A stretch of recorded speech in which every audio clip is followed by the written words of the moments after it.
At my father's funeral, my sister whispered, "You shouldn't even be here. You were always his biggest disappointment." Then our old teacher walked in and said, "Funny, he told me you were the reason he drank every night." Her smile faded so fast. It's strange how something as final as death can crack open doors you slammed shut decades ago. The kind of doors you thought were sealed tight with time and distance. That's what happened to me when my father died. He wasn't a good man. Not by any measure. But death has a way of making people forget that. Or pretend to. The funeral was in Charleston. I hadn't been back in 12 years. Not since the night I drove out of my hometown with a half-packed suitcase, a bruised rib, and a silent promise to never come back. I'm 42 now. I've built a decent life in Asheville. A quiet one. No husband, no kids. A bookstore that does just well enough to keep me comfortable. I've made peace with a lot of things over the years. But I hadn't made peace with my sister, Celeste. She still lives in our childhood home. Still walks the same cracked sidewalks we used to ride our bikes on. Still wears the same perfume our mom wore, like she's clinging to something that's long gone. When I showed up at the funeral late, intentionally, she saw me immediately. I could feel her eyes on me before I even sat down. I was hoping to slide in quietly and leave without stirring anything up. But that was never going to happen with her.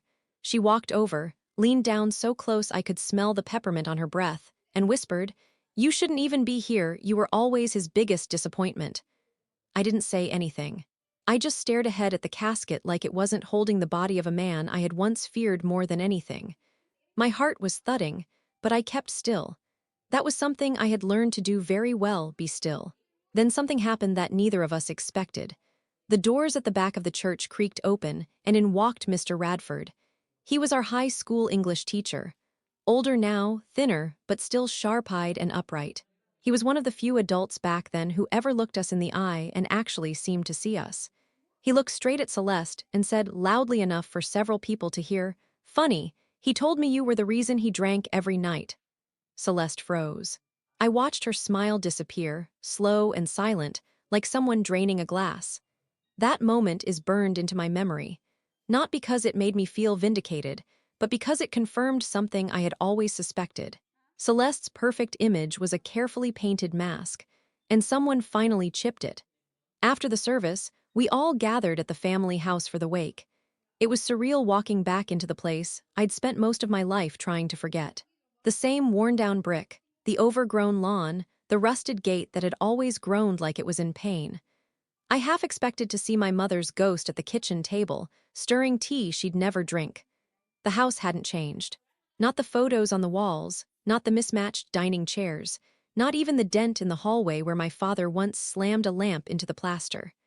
I tried to stay invisible, hovering in the corner with a lukewarm coffee, but I could feel the eyes.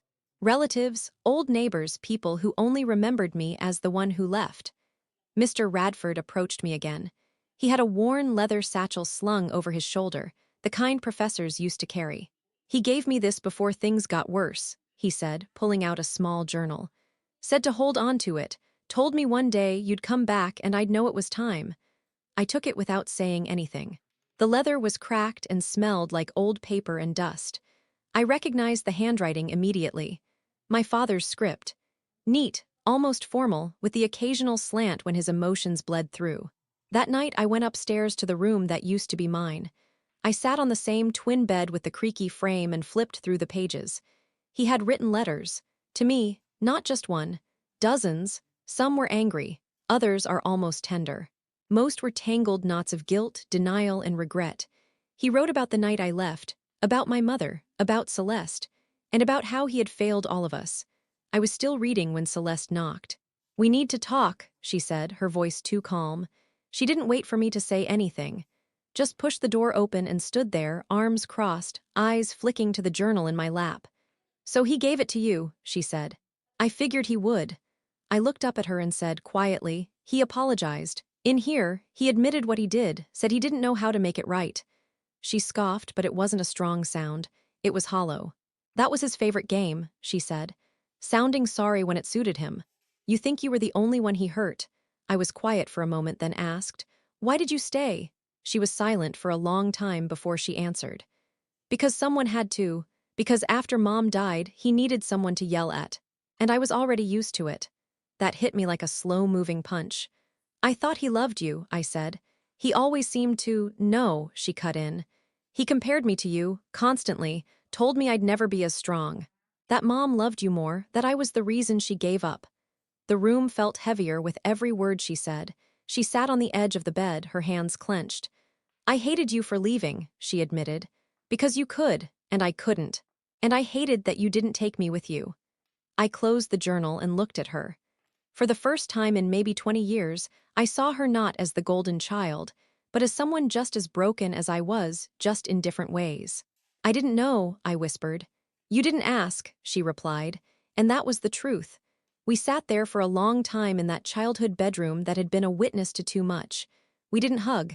We didn't cry on each other's shoulders. But for the first time, we were honest. And that was something. That night, I didn't sleep much. Charleston air always clung too tight, too wet, and the house creaked like it remembered us. The ceiling fan in my old room still made that rhythmic ticking sound, and the mattress had the same dip on the left side, where I used to curl up with a flashlight, and whatever book I could find to escape inside.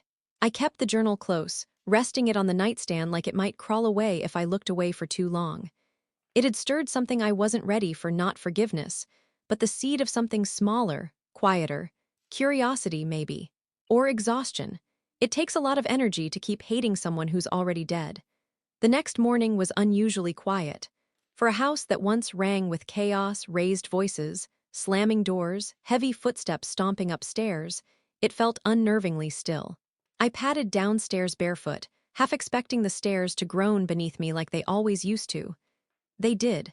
Celeste was already in the kitchen, in one of Mom's old floral robes.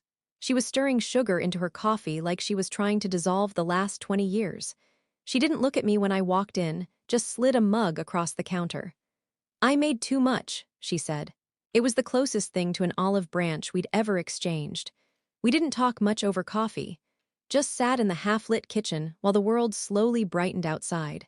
The sound of a lawnmower somewhere down the street, the hum of a truck backing up, all painfully ordinary things happening on the other side of a very complicated silence. After a while, she reached across the table and tapped the journal. Did he write about the last Christmas? She asked, her voice unreadable. I nodded slowly. Yeah, said he regretted it. Her jaw clenched. He threw a wine bottle at me that night, she said, not meeting my eyes. It missed. Hit the wall and sprayed glass all over the tree. I told everyone I broke an ornament. I remembered that. How she had come out of the kitchen with a dish towel pressed to her hand, blood soaking through it, smiling like everything was normal. How everyone had laughed when she blamed the cat, who we hadn't had for 2 years. That was the last time he drank red, she added. Said it looked too much like blood. We both let out a dry laugh, brittle and humorless. There was a weight between us, not just grief, but the history of a family that had spent years learning how to pretend. Our mother had been the buffer. She'd made it look like love when it was survival. After she died, the illusion fell apart, but by then, we had already learned our roles too well. Me, the rebel, her, the perfect one, neither of us is true. That afternoon, we went through boxes in the attic. Not because we wanted to, but because that's what people do when someone dies. They sort through memories like they're organizing the past, hoping to find something they missed. Most of it was junk. Old magazines.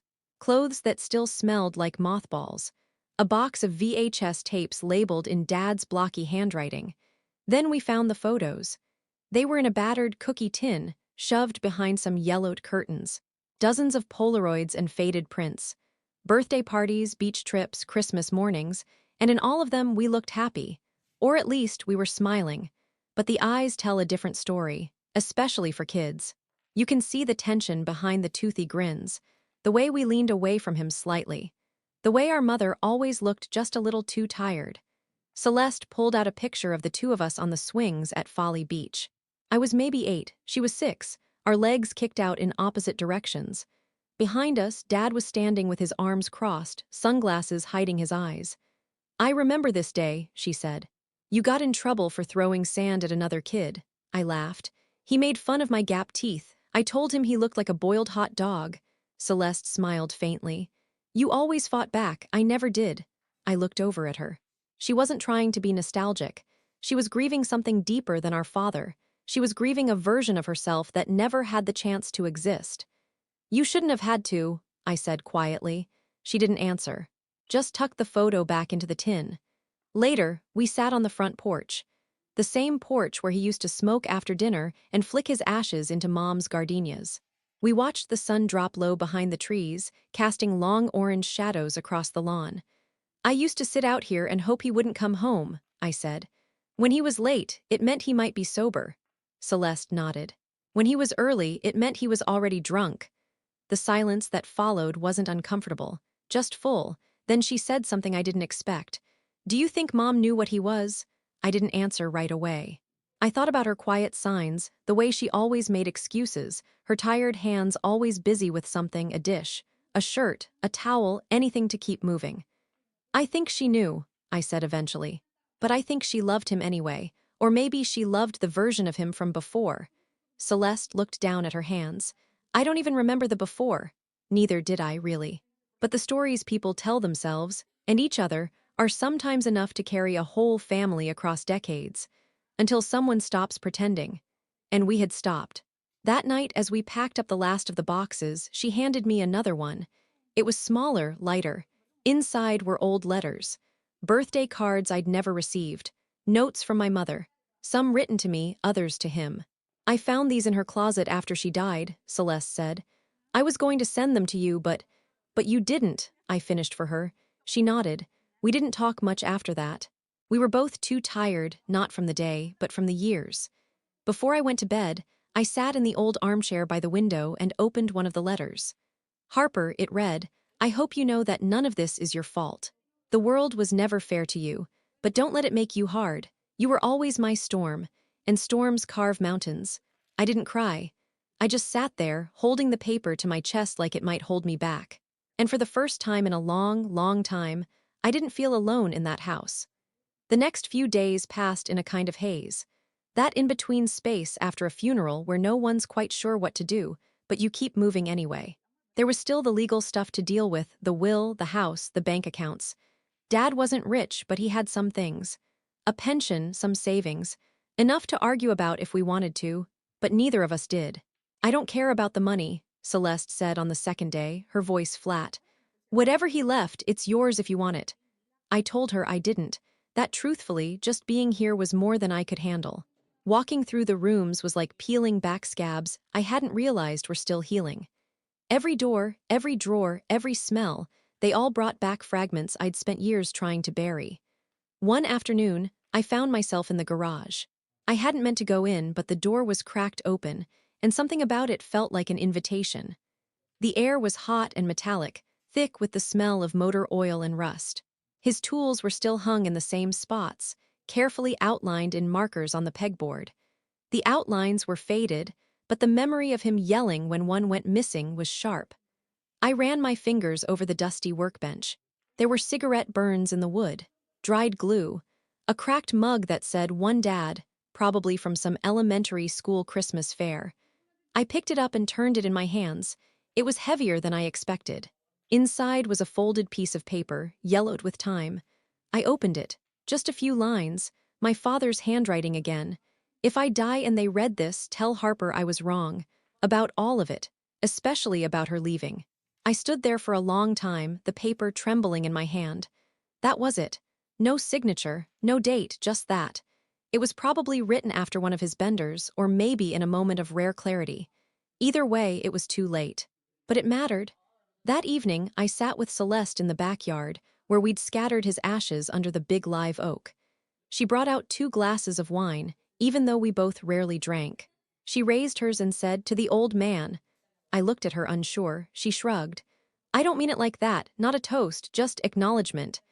We sat in silence again, watching the wind move through the Spanish moss. That tree had been there forever. I used to climb it when I was a kid, hiding from the world on the thick, low branches.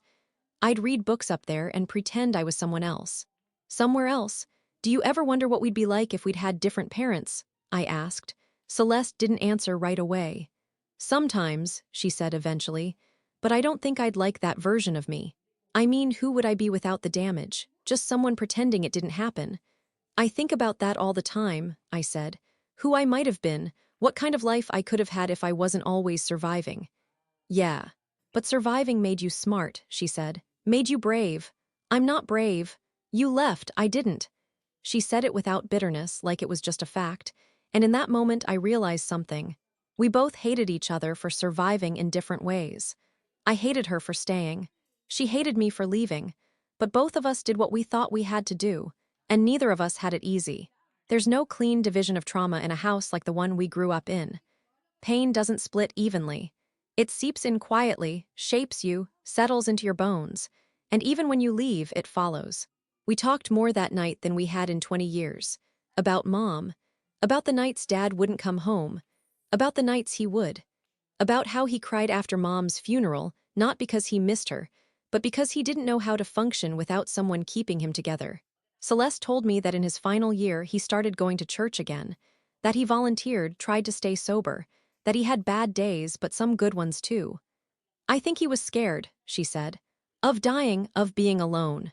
Of what people would remember. I said nothing. I didn't know what to feel. Regret? Maybe. But not the kind that forgives everything. Just the kind that acknowledges that things could have been different. The next morning, Celeste showed me something I never thought I'd see. The old family videos. They were in the bottom of a cabinet, hidden under piles of blankets and unused holiday decorations. VHS tapes in black cases, each one labeled by year. 1987, 1990, 1993. We hooked up the old player in the living room and watched them one by one. At first, it was like watching strangers. Two little girls, one loud, one quiet, a mother trying her best, a father smiling in the background, beer can in hand. The cracks were already there if you looked close. The way he raised his voice when someone laughed too loudly. The way our mother always glanced at the camera like she was asking for help. One tape stood out. Christmas morning, 1991. I was 8. Celeste was 6. We were tearing into gifts. Mom was smiling. Dad was half drunk already. And in the background, he looked straight at the camera and said something that made me shiver. They don't know how lucky they are. Celeste hit pause. What do you think he meant by that? I didn't answer. Because I knew. He didn't mean we were lucky to have him. He meant he was lucky to have us, and he knew he didn't deserve it. That was the first time I allowed myself to feel sad for him. Not angry, not fearful, just sad. Maybe that's the first step. Maybe it's not forgiveness. Maybe it's just allowing sadness in without letting it take you under. We sat there for a long time after the tape ended. The house was quiet again. No screaming, no breaking glass, just two women who had spent too long trying not to remember, finally remembering together. We didn't talk much the rest of that night. After the tapes, something shifted, not between us, but inside us. Like we had both looked too long at a wound we'd spent our lives ignoring, and finally decided to clean it instead of letting it fester. The next morning, we met with the attorney to finalize the reading of the will. Celeste didn't look nervous. I didn't either. We both assumed everything would be split down the middle, or that maybe he'd left her more, considering she stayed. Considering she took care of him. Considering I'd been absent, but we were wrong. He'd left everything to me. All the savings, the house, the car, the insurance payout. I watched Celeste's expression flicker from disbelief to blankness.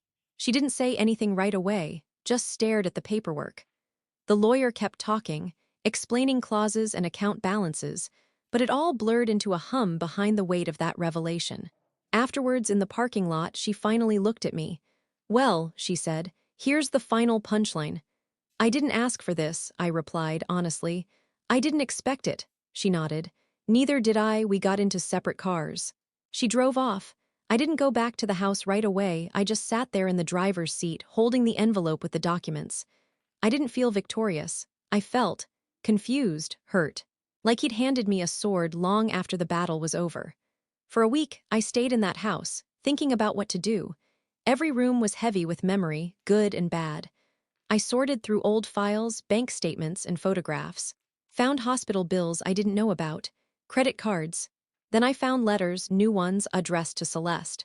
Apologies, pages and pages of regret, written and rewritten, clearly never mailed. He was going to give her everything, but something changed.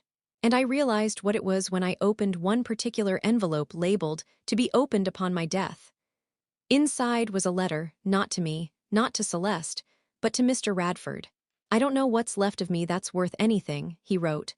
But if Harper ever comes back, it means she's stronger than I ever gave her credit for. And if she opens her mouth, if she tells the truth, then she's braver than I ever was. That deserves something, that was it. He'd left me everything not because he wanted to reward me, but because it was his version of redemption. His way of saying, you were right to leave. I didn't know what to do with that, not at first. And then one day, Celeste came by. She walked in like she still lived there, which, in a way, she did. I was sitting in the kitchen with a real estate agent's card in front of me. Are you selling it? She asked. I nodded. I don't want it, never did. She looked around the way someone does when they're saying goodbye. You know, I thought I'd be angry, she said. But I'm not, I'm just tired. I hesitated before speaking. He wrote you letters. I found them. Her eyes widened just slightly. I read one, I said. They're yours now. She didn't ask for them. She didn't cry. She just nodded. Then I told her what I'd decided. I'm not keeping the money. Not all of it. Her eyes narrowed. I'm starting a fund, I said, for girls like us, kids growing up in homes like this, for therapy, relocation, education, whatever they need to get out or get better. She stared at me. I'm calling it the Storm Fund. And that was my revenge, not through violence, not through cruelty, but through correction. I took the very thing that broke us and turned it into something that might keep someone else from breaking the same way. Celeste didn't thank me. She didn't have to. Her silence was enough. It wasn't approved, it was released. The moment she realized she didn't have to carry it all anymore. Before she left, I handed her one of the letters, the one where Dad called her his favorite, and then admitted he had no idea how to love her properly. She tucked it into her bag without a word. We hugged at the doorway. Awkwardly but not painfully. 2 weeks later, I left Charleston again. But this time, it didn't feel like an escape. It felt like closure. I kept the journal, sold the house, launched the fund. And when the website went live, I added a quote on the homepage, just a single line from one of my mother's letters. Don't let the world harden you. The world had tried. My father had tried. Even Celeste had in her own way. But I came back, not as a victim, not for vengeance, but for the truth. And the truth, I learned, is the best revenge there is. Because once you face it, no one can ever use it against you again.